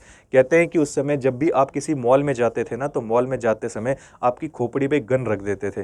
वो गन क्या करती थी, this is a measurement of temperature, उसे टेम्परेचर गन कहते थे। जैसे ही आपकी खोपड़ी पे लगाएंगे वो यूनिट दिखा देगा फ़ारेनहाइट में, और फ़ारेनहाइट में यूनिट आपकी आती थी 98.6 डिग्री फ़ारेनहाइट। इसका मतलब आप बिल्कुल नॉर्मल हो। फिर आप कहोगे हमारा तो 37 डिग्री होता है, तो भाई वो सेल्सियस में होता है। सेल्सियस में यूनिट कितनी होती है बॉडी टेम्परेचर की, नॉर्मल 37। फ़ारेनहाइट में आपकी जो बॉडी टेम्परेचर होती है नॉर्मल, वो 98 पॉइंट क्या होता है प्यारे बच्चे, 98.6 डिग्री फ़ारेनहाइट होता है। क्या बताओगे, 98.6 डिग्री क्या होगा, तो बोलना सर 98.6 डिग्री फ़ारेनहाइट होता है। ठीक है जी, 98.6 डिग्री क्या होगा, फ़ारेनहाइट होगा। अगर आपसे कोई पूछे केल्विन में कितना होता है, तो 310 डिग्री क्या होगा प्यारे बच्चे, केल्विन होता है।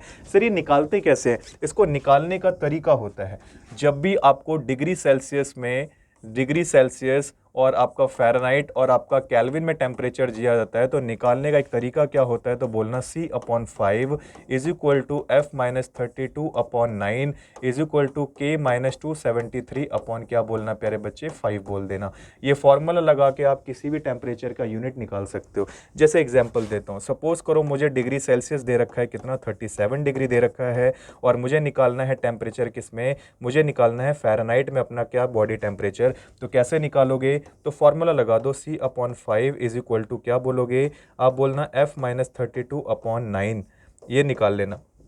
अब आप बोलोगे मुझे सी तो दे ही रखा है, कितना 37 दे रखा है, तो सी की जगह क्या रख लो, 37 रख लो, डिवाइडेड बाय क्या कर देना, एफ यानी कि 5 कर देना। अब एफ माइनस 32 निकालना है, क्योंकि आपको एफ तो पता नहीं है, फ़ारेनहाइट निकालना है, तो क्या कर देना, इसको एज इट इज़ लिख देना। अब आपको मैथ्स तो पढ़ी होगी आपने, क्रॉस मल्टीप्लाई मार दो इन दोनों को, क्रॉस मल्टीप्लाई करोगे तो इसको मल्टीप्लाई करना, आपका 333 आएगा, टोटल मल्टीप्लाई करोगे तो 333 आएगा, और इसको अगर मल्टीप्लाई करोगे तो 5f हो जाएगा सर, क्या 5f माइनस 160, और आपको पता होगा जो माइनस का उधर जाके क्या हो जाएगा, प्लस का, 333 के अंदर क्या कर देना, 160 ऐड कर देना, आंसर देखो करीबन आपको 493 मिलेगा। ऐड करने से कितना मिलेगा इनको, 493, और इसके बगल में क्या था सर, 5f का f ऐसे ही रह जाता है, 5f का f आपको ऐसे ही रह जाता है। आपने मैथ्स में एक टर्म पढ़ी होगी, जो चीज़ यहाँ पे मल्टीप्लाई में वो उधर जाकर क्या हो जाती है, डिवाइड में। अब f को यहाँ छोड़ दो और 493 के नीचे क्या ले आओ, 5 ले आओ, डिवाइड मारो ज़रा, 4 कितना, 5 9 जा क्या बोलोगे, 45, और 45 के अगर मैं माइनस करता हूँ तो क्या बचेगा सर, रिमाइंडर 4 बचेगा, 4 के साथ क्या लिखना, 43, और 5 8 जा कितना, 40। अब आपको देखोगे रिमाइंडर कितना बचेगा, 3 बचेगा, और क्या बोलना सर, 5 6 जा 30, आंसर कितना आ गया, 98.6 डिग्री फ़ारेनहाइट आ गया कोई दिक्कत? ऐसे आप किसी का भी यूनिट निकाल सकते हो। आगे बढ़ते हैं अगले क्वेश्चन की तरफ। इस क्वेश्चन पे थोड़ा ज़्यादा हमने क्या लगा दिया, टाइम, ठीक है, तो आपको वो चीज़ जड़ से समझाने के लिए मैंने थोड़ा सा एक्स्ट्रा बता दिया। आगे बढ़ते हैं नेक्स्ट की तरफ। अगला क्वेश्चन कहता है, match list 1 with list 2 and select the correct answer using the code given below the list. सूची 1 को सूची 2 से सही मिलाना है आपको, और बताना है कि कौन सा वाला बिल्कुल सही है। ओहो, फिर से आ गया आपके सामने यूनिट के साथ, और दूसरी तरफ है आपका मेजरमेंट यूनिट, किसके लिए, कौन सी चीज़ को मेज़र करने के लिए किया जाता है। अच्छा, अब आपको वही चीज़ है जो पिछले क्वेश्चन में की थी। आपको इधर क्या दिया गया है, आपको इधर दिया गया है क्या, इंस्ट्रूमेंट दिए गए हैं, और ये इंस्ट्रूमेंट किसके मेजरमेंट के लिए किया जाता है, वो लिस्ट 2 में दिया गया है। ज़रा मैच करना सही तरीके से। आपने बहुत बार देखा होगा स्टेथोस्कोप के बारे में, क्या चीज़ आपको पता है इसके बारे में, आपको स्टेथोस्कोप अच्छे से पता है।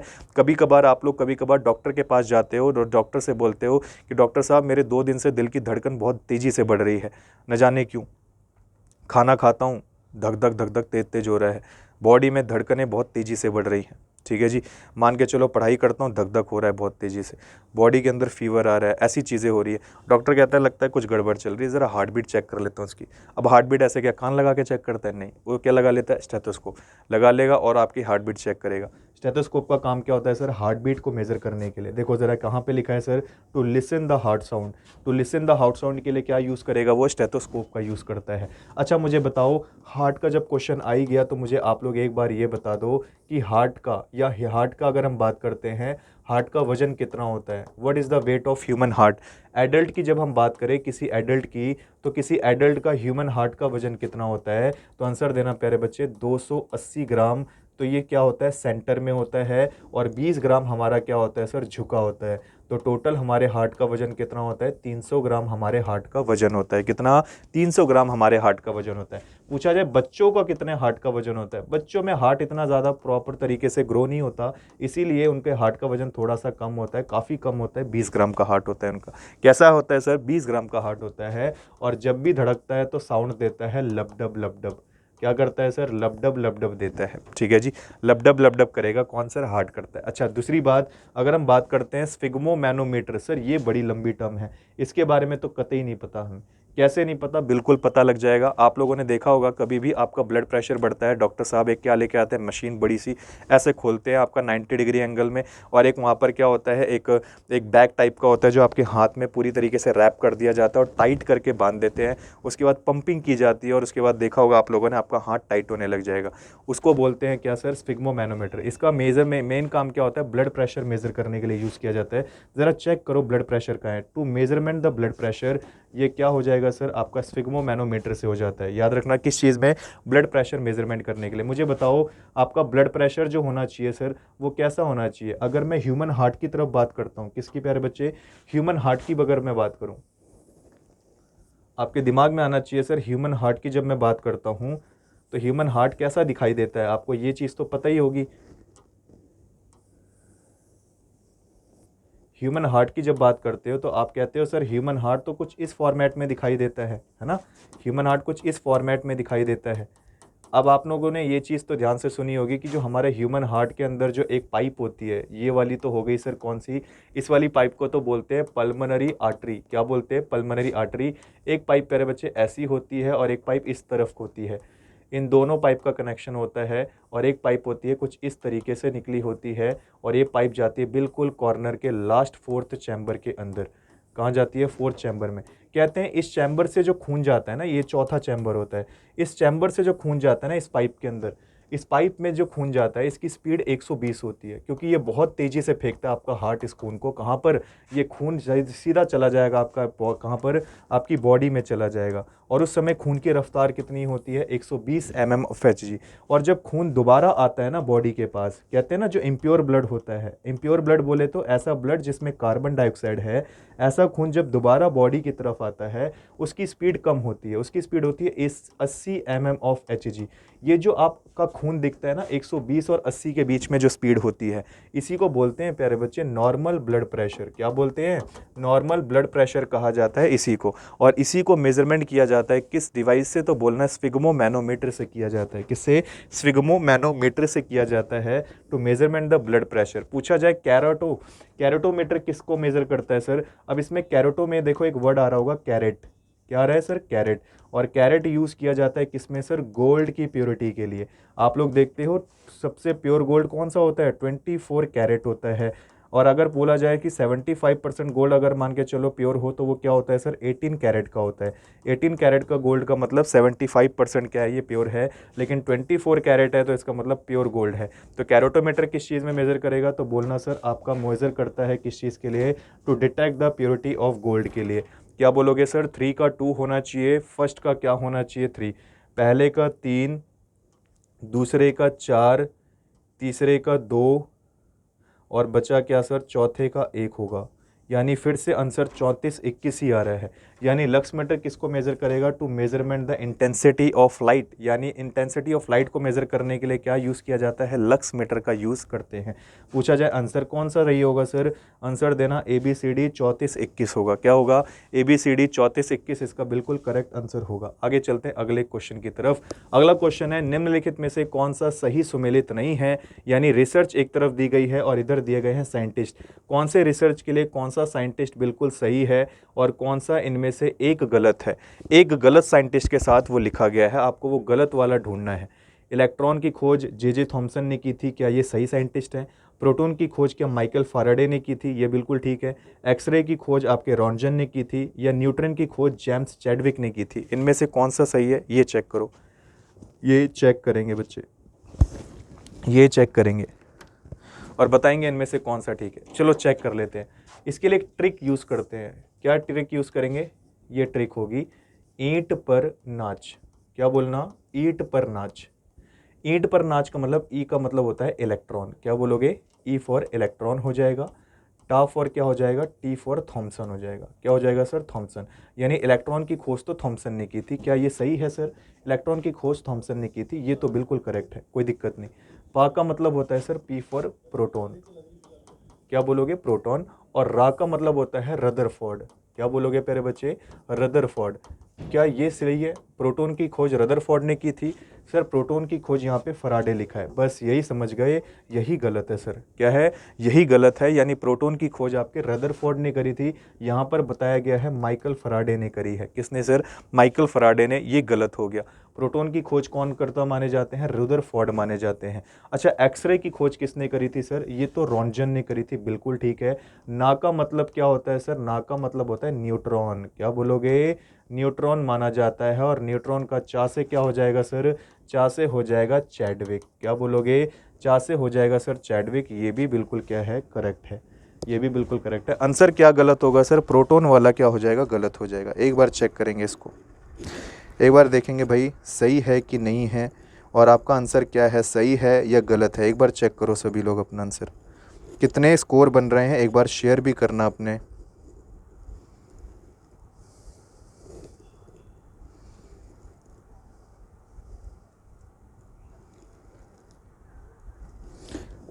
एक बार चेक भी करना कितने क्वेश्चन आपके 32 तक अभी मैंने कराए, कितने अभी आपके ठीक हो रहे हैं। एक बार जितना भी प्रैक्टिस सेट मैंने आपके प्रैक्टिस सेट 5 डिस्कस किया ना, ये सारे के सारे एक बार ज्वाइंट बताना। टोटल 39 क्वेश्चन कराएंगा मैं 38 के या 39 के आसपास। उन 39 में ज़रा आप लोग चेक करना कि तीनों प्रैक्टिस सेट के अंदर आपके टोटल कितने ठीक हो रहे हैं, 10-10 में इस हिसाब से क्वेश्चन। ठीक है, अगले की तरफ आते हैं। अगला कहता है विटामिन ई का महत्वपूर्ण स्रोत निम्नलिखित में से कौन सा है? Palm oil, coconut oil, wheat जम ऑयल या मस्टर्ड ऑयल। विटामिन ई की बात हो रही है यहाँ पर। आप लोगों ने सुना होगा विटामिन के बारे में, बात थोड़ी सी विटामिन की जब आई गई है तो विटामिन के बारे में ही जान लेते हैं। विटामिन के बारे में जब भी बात आती है तो याद रखना, विटामिन क्या है सर? एक तरीके का क्या माना जाता है, this is a type of nutrient है। क्या है सर? ये न्यूट्रिएंट माना जाता है। न्यूट्रिएंट कितने होते हैं तो बोलना सर टोटल 5 होते हैं। 5 कौन? कार्बोहाइड्रेट, प्रोटीन, फैट, विटामिन और मिनरल होते हैं। ये 5 होते हैं। कितने होते हैं? 5। कार्बोहाइड्रेट क्या करता है सर? बॉडी में ग्लूकोज में बदल जाता है और जो बॉडी को क्या देगा सर? बहुत तगड़ी एनर्जी देगा, जिसे कहते हैं इंस्टेंट एनर्जी। कभी किसी को बुखार या मान के चलो कभी किसी को वीकनेस ज़्यादा आ जाए, उसे ग्लूकोज चढ़ा दो, बॉडी में क्या देगा? Instant energy. प्रोटीन जैसी बॉडी में जाता है अमीनो एसिड में बदल जाता है। सर ये बॉडी को एनर्जी देता है? एनर्जी तो नहीं, ये आपकी मसल्स ग्रोथ करने में हेल्प करेगा। इसीलिए देखा होगा जिम वाले बंदे ज़्यादातर क्या खाते रहते हैं? प्रोटीन पीते रहते हैं, ताकि उनके बॉडी की क्या हो सके, बोलना मसल्स ग्रोथ ज़्यादा हो सके। इस चीज़ में उनकी मसल्स ग्रोथ पे ज़्यादा काम होता है। फैट बॉडी को सबसे ज़्यादा एनर्जी देता है, क्योंकि बदलते ही जाकर किस में प्यारे बच्चे? फैटी एसिड में बदल जाता है। और कहते हैं कि फैटी एसिड में बदला हुआ फैट बॉडी को लार्ज अमाउंट में क्या देता है सर? बहुत तगड़ी एनर्जी देता है। सबसे ज़्यादा एनर्जी चाहिए हो तो फैट खा लो, सबसे तेज़ी एनर्जी चाहिए हो तो कार्बोहाइड्रेट खा लो, और मसल्स की ग्रोथ करनी हो तो प्रोटीन खा लो। लेकिन अगर फैट खाते हो तो ये एनर्जी जल्दी नहीं देता, इसको टाइम लगता है, क्योंकि इसको एनर्जी देने के लिए आपकी बॉडी की हीट की ज़रूरत पड़ती है। बॉडी गर्म होनी चाहिए, और बॉडी गर्म होगी एक्सरसाइज करके। इसीलिए जितना भी फैट आप खाते हो वो सारा फैट स्किन में जाके चिपक जाता है। किस में चिपकता है सर? स्किन में चिपकता है। ये स्किन देख रहे हो आप, जो मेलानिन पिगमेंट के अकॉर्डिंग अपना कलर दिखाती है, इसी के नीचे एक टिश्यू पाई जाती है जिसे बोलते हैं एडिपोज, यानी कि फैट टिश्यू। इसी में जाके चिपक जाएगी, और जितना आप उसे मेल्ट करना चाहते हो उतनी बॉडी को हीट प्रोड्यूस करो, ऑटोमेटिकली फैट आपकी बॉडी को क्या देगा? एनर्जी देगा। कितनी एनर्जी देता है सर फैट? आपकी बॉडी को एनर्जी देता है 9.2 से लेके 9.3 किलो कैलोरी एनर्जी प्रोड्यूस करेगा बॉडी के लिए क्या? फैट। अब बात आती है विटामिन की। विटामिन बॉडी को प्यारे बच्चे एनर्जी नहीं देता, हमेशा याद रखना। ये हमारी बॉडी को क्या करता है? हमारी बॉडी में इम्यूनिटी को स्ट्रॉन्ग करता है। इम्यूनिटी क्या होती है सर? इम्यूनिटी होती है ऐसी चीज़ जिससे आपकी बीमारियों से लड़ने की कैपेसिटी बड़ी हो जाती है। आप कह सकते हो बीमारियों से लड़ने की क्षमता बढ़ाता है कौन? आपका विटामिन। इसीलिए विटामिन क्या होता है सर? खाना चाहिए, ताकि हम बीमारियों से बचे रहें। अगर इसकी कमी कहीं पर भी हुई बॉडी में तो प्रॉब्लम कर देगा। इसकी खोज एक साइंटिस्ट ने करी थी जिसका नाम था कैसमीर फंक। कभी पूछा जाए किसने करी सर इसकी खोज, तो कैसमीर फंक नाम के साइंटिस्ट ने करी। कहते हैं जो विटामिन होते हैं ना, ये 2 तरीके के होते हैं। कितने तरीके के? 2 तरीके के। एक होता है जो फैट में घुल जाए, एक होता है जो पानी में घुल जाए। फैट में जो घुलते हैं उनको बोलते हैं कीड़ा विटामिन। क्या बोलोगे? कीड़ा। कीड़ा का मतलब होता है विटामिन के, vitamin E, vitamin D, vitamin A. ये 4 विटामिन ऐसे होते हैं जो फैट में घुलते हैं। जो पानी में घुल जाए वो बी एंड सी होते हैं। कौन होते हैं सर? बी एंड सी होते हैं, यानी कि WBC होते हैं। क्या बोलोगे? WBC। WBC का मतलब ये मत समझना वाइट ब्लड सेल, बोलना सर वाटर में घुलने वाले 2 विटामिन बी एंड सी। क्या बोलोगे? बी एंड सी हो जाते हैं 2 विटामिन। अच्छा, इसी में देखो एक ये विटामिन आ रहा है ई। विटामिन ई जो है सर, कहते हैं कि अगर ये घट गया ना गलती से, क्या हो गया सर? अगर विटामिन ई की कमी हो गई बॉडी में, तो विटामिन ई की कमी से एक बीमारी हो जाती है इंसान में। वो बीमारी 2 लोगों में होती है। कहते हैं मेल में अलग बीमारी होती है और फीमेल में अलग बीमारी। मेल में जो बीमारी होती है उसे बोलते हैं स्टर्लिटी। क्या बोलते हैं? स्टर्लिटी कहते हैं। स्टर्लिटी को आप आम भाषा में बोलते हो नपुंसकता। क्या बोलते हैं प्यारे बच्चे? नपुंसकता नाम से जानी जाती है। फीमेल में जो बीमारी होती है उसे इनफर्टिलिटी बोलते हैं। क्या बोलते हैं? इनफर्टिलिटी नाम के नाम से जाना जाता है। इसे बोलते हैं बांझपन। नॉर्मल भाषा में क्या बोलते हैं? बांझपन के नाम से जानते हैं इसको।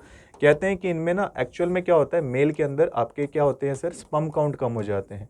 मेल में क्या कम हो जाता है? स्पर्म काउंट कम हो जाते हैं। फीमेल में एक्स बनने कम हो जाते हैं, यानी ओवर काउंट बिल्कुल घट जाता है। इसीलिए प्रॉब्लम हो जाती है विटामिन ई की। विटामिन ई का सबसे अच्छा सोर्स आपके जो होते हैं वाटर एब्जॉर्बिंग फ्रूट्स होते हैं, यानी ऐसे फ्रूट्स खाओ जिनमें पानी की मात्रा अच्छी खासी हो। पानी की मात्रा अच्छी खासी जो होती है वो हेल्प करता है आपकी किस चीज़ में सर? आपके हेल्प करता है विटामिन ई की कमी को पूरा करने के लिए। जैसे वाटरमेलन खाओ, ये चीज़ अच्छी होती है। मस्क मेलन खाओ, ठीक है जी। आप कैसे कह सकते हो क्या सर, कुकुम्बर खाओ यानी कि खीरा वगैरह खाओ, ये सब खाओ। लेकिन अगर हम ऑप्शन में देखें तो ऐसा तो कहीं कुछ नहीं लिखा, तो आंसर दे देना सर, ये चीज़ कभी कभार हमें व्हीट जम ऑयल में भी देखने को मिलती है। इसका सबसे अच्छा सोर्स व्हीट जम ऑयल भी माना जाता है, जो आपके विटामिन ई की कमी को क्या करेगा सर, पूरा करेगा। क्या करेगा, पूरा करने की कोशिश करता है, ठीक है जी। कोई दिक्कत, आगे बढ़े।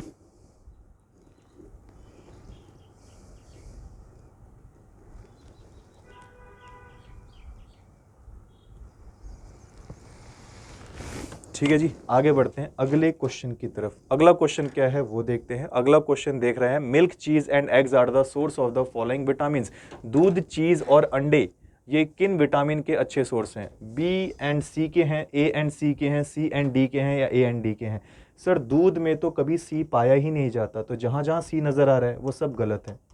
वो सब क्या है, गलत है। तो आंसर क्या देना है सर, आंसर दे देना ए एंड डी होगा।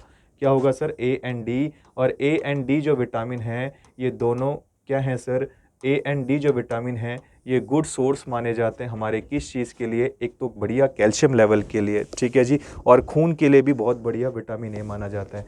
कहते हैं जो विटामिन ए होता है सर, कौन सा विटामिन ए जो होता है, इसे केमिकली रेटिनॉल के नाम से जानते हो। किसके नाम से प्यारे बच्चे, रेटिनॉल इसे कहते हैं। पूछा जाए विटामिन डी को किस नाम से जानते हैं केमिकली, तो बोलना प्यारे बच्चे कैल्सीफेरॉल के नाम से जानते हो। किस नाम से, कैल्सीफेरॉल। ये जो विटामिन ए होता है, कहते हैं इसकी कमी अगर बॉडी में हो जाए, बॉडी में इसकी कमी हो जाए, डेफिशिएंसी हो जाए इसकी, क्या बोलेंगे, डेफिशिएंसी हो जाए इसकी, तो इससे जो रोग होता है उस वो रोग को क्या बोलते हैं, उस रोग को बोलते हैं नाइट ब्लाइंडनेस, यानी रात में दिखना कम हो जाएगा, विजिबिलिटी कमज़ोर हो जाती है रात में। ऐसी कंडीशन की बीमारी को रतौंधी कहा जाता है। क्या बोलते हैं, रतौंधी बोला जाता है। विटामिन डी की अगर कमी हो जाए सर, विटामिन डी घट जाए बॉडी में, तो इससे होने वाली बीमारी रिकेट्स कहलाती है। क्या कहलाती है बच्चों में, रिकेट्स कहलाती है। जिसे कभी कभी एडल्ट में देखोगे तो एडल्ट में जो बीमारी होती है ऑस्टोमेलेशिया हो जाती है।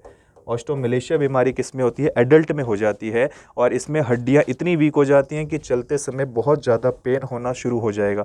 तो क्या बोलोगे सर, ए एंड डी ऐसे विटामिन होती है जो दूध, चीज़ और अंडे में क्या होगी सर, देखने को मिलेगी, गुड सोर्स होता है इसके अंदर, ठीक है जी। अच्छा, दूध में मुझे बताओ कौन सा शुगर पाया जाता है, दूध में कौन सा शुगर पाया जाता है, तो आंसर देना सर, वो पाया जाता है लैक्टोज शुगर। कौन सा शुगर, लैक्टोज शुगर पाया जाता है दूध के अंदर। और लैक्टोज शुगर जो होता है कैसा टाइप का एक न्यूट्रेंट है, तो बोलना सर एक तरीके का कार्बोहाइड्रेट है। ये क्या है सर, कार्बोहाइड्रेट है।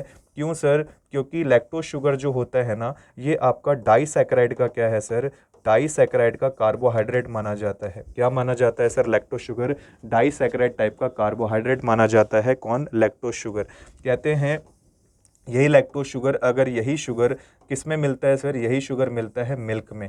लेकिन अगर इसी मिल्क के अंदर हल्की सी क्या मिला दो सर, दही मिला दो, और उसे रूम टेम्परेचर पे रख दो, तो अगले दिन इसी दूध से क्या बन जाएगी, दही बनकर तैयार हो जाती है, यानी कि कर्ड। अब ये लैक्टोज शुगर कहाँ चला गया सर, ये लैक्टोज शुगर बदल गया लैक्टिक एसिड में। किस में बदल गया, लैक्टिक एसिड में बदल जाता है। कोई दिक्कत, चलो अगले क्वेश्चन की तरफ बढ़ते हैं। अगला क्वेश्चन क्या है, अगला क्वेश्चन है, भारत रत्न सम्मान पाने वाले 50वें शख्स कौन बने भाई। 50वें शख्स की बात कर रहा है, भारत रत्न की बात आ गई तो भारत रत्न के बारे में बात कर लेते हैं। अगर हम भारत रत्न की बात करें प्यारे बच्चे, तो भारत रत्न की शुरुआत 1954 में की गई थी। तारीख कौन सी थी सर, 2 जनवरी में इसकी शुरुआत हुई। कौन से सम्मान की, तो बोलना भारत रत्न सम्मान की। इसको शुरू करने वाले भारत के उस समय के प्रेसिडेंट साहब थे, जिनका नाम था राजेंद्र प्रसाद जी। और उस समय के आपके कौन सर, पीएम, जिनका नाम था आपका पंडित जवाहरलाल नेहरू जी थे।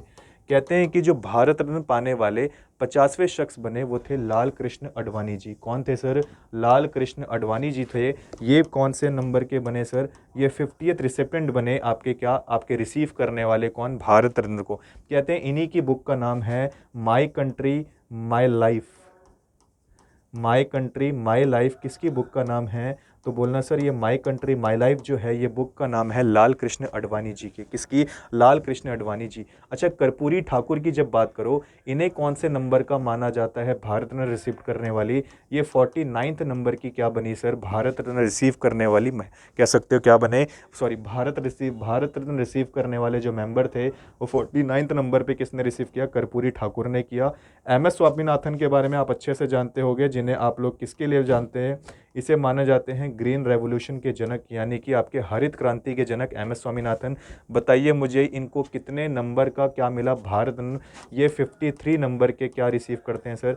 ये 53वें रिसिप्टेंट बने जिन्होंने इंडिया का भारत रत्न क्या किया सर? रिसीव किया। और चौधरी चरण सिंह की बात करें, ये भारत के पीएम रह चुके हैं। इन्होंने कौन से नंबर का एक तरीके से रिसीव किया भारत रत्न? तो आप बोलेंगे सर इन्होंने की रिसीव किया 52वें नंबर का, 52, यानी कि 52वें रिसिप्टेंट कौन बने? तो बोलना सर वो बने आपके कौन?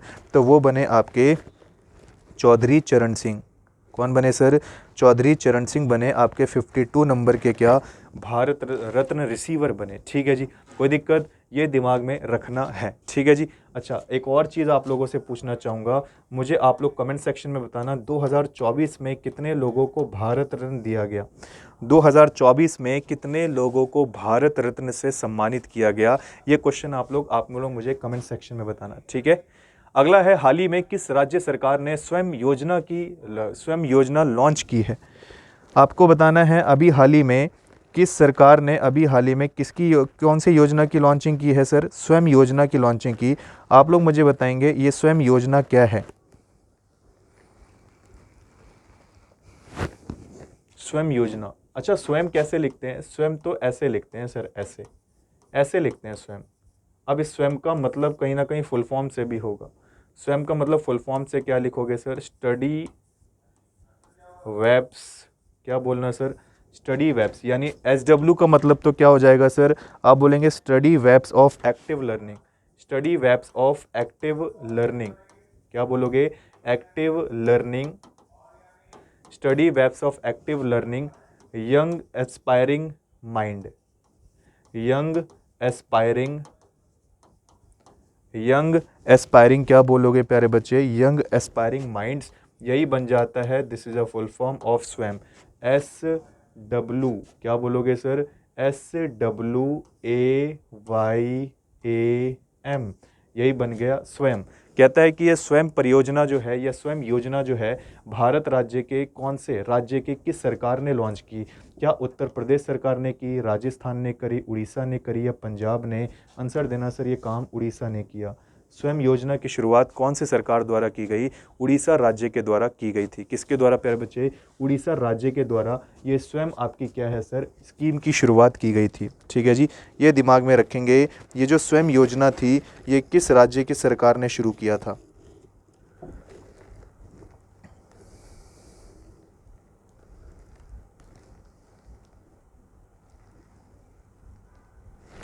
तो क्या बोलेंगे? उड़ीसा सरकार ने इसको क्या किया प्यारे बच्चे? लॉन्च किया। अच्छा, पंजाब सरकार की योजना का नाम क्या था? पंजाब सरकार की योजना का नाम था थोड़े सरकार थोड़े द्वार। क्या थी सर? सरकार थोड़े द्वार। ये किसकी सरकारी योजना है? तो ये किस राज्य की सरकार की योजना है सर? सरकार थोड़े द्वार। थोड़े द्वार, ये किसकी से योजना है सर? पंजाब सरकार की योजना है। राजस्थान गवर्नमेंट ने कौन सी योजना शुरू की? तो बोलना सर, राजस्थान गवर्नमेंट की योजना का नाम था उष्ट संरक्षण। उष्ट संरक्षण योजना। उष्ट संरक्षण योजना। ठीक है जी। ये कौन से स्टेट की योजना है सर? ये राजस्थान गवर्नमेंट की योजना है। उन्होंने ऊँटों के संरक्षण के लिए योजना शुरू की जिसका नाम था उष्ट संरक्षण योजना। और उत्तर प्रदेश सरकार ने यूपी, क्या बोलोगे? यूपी किसान उदय योजना की शुरुआत की थी। यूपी किसान उदय योजना कौन से सरकार की है? तो बोलना सर, यूपी किसान उदय योजना जो है ये आपकी मानी जाती है सर उत्तर प्रदेश की। यूपी गवर्नमेंट ने शुरू की थी आपकी कौन सी? यूपी किसान उदय योजना। कोई दिक्कत? ये दिमाग में रखेंगे। कोई दिक्कत? ये दिमाग में रखना है प्यारे बच्चे। आगे बढ़ते हैं आगे की तरफ। अच्छा, पंजाब की कैपिटल बता दो साथ ही साथ। चंडीगढ़ है सर। उड़ीसा की कैपिटल भी साथ साथ बताओ, भुवनेश्वर। राजस्थान की क्या है? जयपुर। और उत्तर प्रदेश की क्या बताओगे? लखनऊ। क्या बताना? लखनऊ। ठीक है जी। चलिए, क्वेश्चन आपके टोटल मैंने कितने कराए? 36 क्वेश्चन करा दिए, यानी हमने टोटल 23 क्वेश्चन से डिस्कस किए। और टोटल कितने डिस्कस किए इस क्लास के अंदर? मैंने आपको टोटल 13-14 क्वेश्चन डिस्कस कराए। आप लोग अपना स्कोर चेक करके मुझे कमेंट सेक्शन में बताना कितने आंसर आपके ठीक होते हैं। फिर मिलेंगे नेक्स्ट वीडियो के अंदर एक नए अल्टीमेट क्वेश्चन के साथ, जो एग्जाम में लगातार आने वाले देखे गए क्वेश्चन होंगे। आपको आशा करता हूँ कि ये क्वेश्चन से या आपको इस प्रैक्टिस सेट से काफ़ी ज़्यादा हेल्प मिल रही होगी प्यारे बच्चे। और यही यही प्रैक्टिस सेट आपको बहुत आगे तक लेके जाएंगे। तो इसके साथ जुड़े रहो, बने रहो, इंपॉर्टेंट क्वेश्चन जितने भी होंगे विद फैक्ट के साथ डिस्कस किए जाएंगे। मिलते हैं नेक्स्ट वीडियो के अंदर, तब तक के लिए प्यारे बच्चे धन्यवाद।